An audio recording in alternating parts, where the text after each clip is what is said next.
دجلہ کے کنارے آباد ایک عظیم الشان شہر کی داستان سنیے جو حضرت عیسیٰ علیہ السلام کی ولادت سے 2000 سال قبل موجود تھا۔ اس شہر کا نام نینوا تھا اور یہ آشوری سلطنت کے دل کی حیثیت رکھتا تھا۔ یہاں لاکھوں لوگ آباد تھے جو اپنی دولت پر فخر کرتے تھے اور تجارت میں اپنی مہارت کی وجہ سے مشہور تھے۔ یہ شہر اپنی طاقت کے بل پر دوسروں پر روب ڈالتا تھا اور تجارتی راستے روز بروز اسے مزید امیر بناتے جا رہے تھے۔ لیکن اس شہر کی اصل غربت سونے چاندی میں نہیں بلکہ لوگوں کے دلوں اور روحوں میں چھپی ہوئی تھی۔ نینوا کے باشندے بت پرستی میں مبتلا تھے اور اپنے شہر سے باہر کی قوموں پر بھی بے انتہا ظلم ڈھاتے تھے، یہاں تک کہ اپنے ہی کمزور اور غریب لوگوں کے ساتھ بھی سختی سے پیش آتے تھے۔ ایسے ہی ایک شہر کی جانب اللہ تعالیٰ نے ایک رسول بھیجا جن کا نام یونس بن متی تھا۔ ان کے نام میں ہی ایک گہرا معنی پوشیدہ تھا، یعنی یونس کا مطلب ہے وہ انسان جو مصیبت کے وقت بھی سکون سے رہ سکے۔ گویا ان کی تقدیر ان کے نام میں ہی لکھی ہوئی تھی۔ متی بنیامین بن یعقوب کی بیٹی تھی اور اس طرح وہ یوسف علیہ السلام کی بھانجی تھی۔ اسی نسبت سے حضرت یونس علیہ السلام کئی انبیاء کے مبارک خاندان سے تعلق رکھتے تھے۔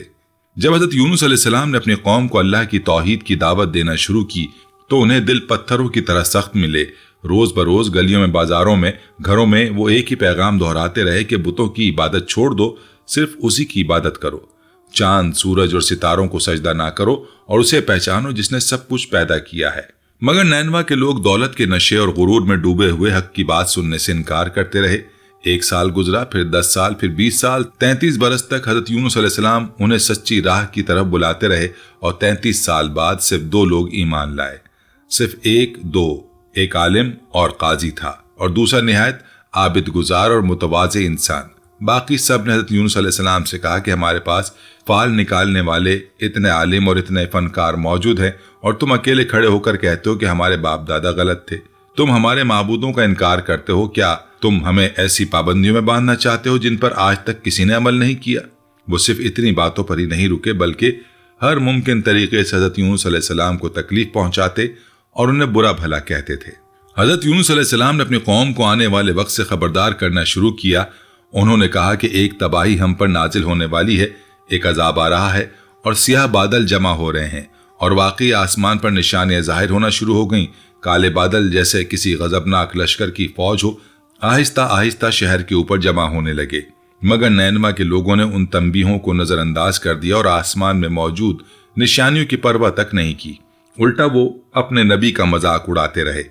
اللہ نے اپنے نبی کو پیغام دیا کہ 40 دن اور صبر کرو، اگر وہ ان 40 دنوں کے اندر ایمان نہ لائے تو میں اپنا عذاب بھیج دوں گا۔ 40 دن زیادہ نہ تھے اور نہ کم۔ حضرت یونس نے اپنی قوم کو اس آخری موقع کے بارے میں بتایا، مگر پھر وہی خاموشی، پھر وہی بے پرواہی، پھر وہی انکار۔ دن گزرتے رہے اور بادل مزید گہرے ہوتے گئے۔ آنے والے عذاب کی بو جیسے ہوا میں محسوس ہونے لگی تھی۔ 20 دن گزرے، پھر 30۔ حضرت یونس علیہ السلام کا دل دکھ رہا تھا۔ 33 سال پورے سال وہ انہیں بلاتے رہے۔ کتنی بار انہوں نے وہی الفاظ دہرائے تھے، کتنی بار وہی دلیلیں دیں، کتنی بار وہی تنبیہ کی۔ جب 33ویں دن کا سورج نکلا تو حضرت یونس علیہ السلام کی صبر کی حد پوری ہو چکی تھی۔ اللہ کے بتائے ہوئے وقت میں صرف 3 دن باقی تھے، مگر وہ مزید ٹھہر نہ سکے۔ ان کا دل ٹوٹ چکا تھا، ان کی روح تھک چکی تھی۔ بہت تھوڑا وقت رہ گیا تھا، عذاب قریب ہے۔ انہوں نے سوچا کہ مجھے یہاں سے نکل جانا چاہیے۔ انہوں نے دل میں کہا، یہاں ہمیں ایک بات سمجھنی چاہیے۔ اسلام میں ہم یہ مانتے ہیں کہ انبیاء میں عصمت کی صفت ہوتی ہے، یعنی وہ گناہ نہیں کرتے، مگر اس کا یہ مطلب نہیں کہ وہ اجتہاد میں چھوٹی سی بھول نہیں کر سکتے۔